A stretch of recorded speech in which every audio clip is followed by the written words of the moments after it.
కండువా మరి ఏ కుటుంబ సభ్యుల్ని ఎవరిని కూడా రాజకీయంకి పరిచయం చేయకుండా ఉన్నటువంటి వ్యక్తి మరి 6 అడుగుల ఆజానుభావుడు రోషయ్య గారికి ఈరోజు నివాళులు అర్పించడానికి ఇంతమంది పెద్దలు మొట్టమొదటిసారి తెలంగాణ వచ్చిన తర్వాత కాంగ్రెస్ ప్రభుత్వం ఏర్పడిన తర్వాత మరి ముఖ్యమంత్రి గారి అనుమతితో ఈరోజు శ్రద్ధాంజలి ఇంత పెద్ద ఎత్తున ఏర్పాటు చేసి మా కార్యక్రమానికి విచ్చేసినటువంటి ముఖ్యమంత్రి గారికి ముందుగా ధన్యవాదాలు తెలియజేస్తున్నా.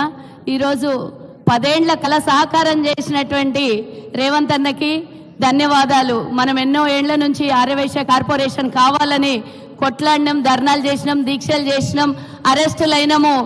కానీ గత ప్రభుత్వం ఇవ్వలేదు. రేవంత్ అన్న 100 రోజుల లోపల 6 గ్యారెంటీలతో పాటు ఆర్యవైశ్య కార్పొరేషన్ ఇచ్చి మరి నన్ను ఈరోజు చైర్మన్గా ఒక మహిళకు అవకాశం ఇచ్చినందుకు మా ఆర్యవైశ్యులందరి తరఫున మరి రేవంత్ అన్నకు ధన్యవాదాలు తెలియజేస్తున్నా. అలాగే మరి రేవంత్ అన్నకు చిన్న విన్నపము, రోషయ్య గారికి మరి ఒక విగ్రహాన్ని కూడా తెలంగాణలో, అంటే ఆయన ఏ కులానికి కూడా సంబంధించి కాదు, 2 రాష్ట్రాల్లో మరి ఆయనను గుర్తుపట్టినటువంటి వ్యక్తి లేరు. 16 సార్లు బడ్జెట్ ప్రవేశపెట్టినటువంటి ప్రపంచ రికార్డు సాధించినటువంటి వ్యక్తి.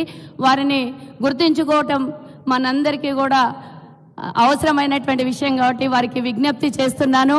అలాగే కార్పొరేషన్ ద్వారా కూడా మీకు ధన్యవాదాలు తెలియజేస్తున్నానన్నా.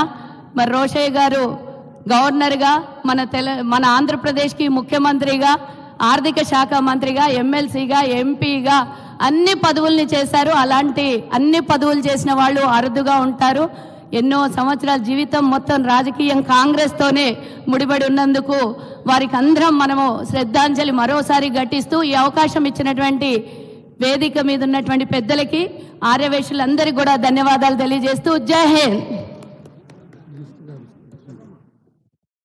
ఆర్యవైశ్య కార్పొరేషన్ అధ్యక్షురాలు వారికి ధన్యవాదాలు తెలియజేస్తూ సభలో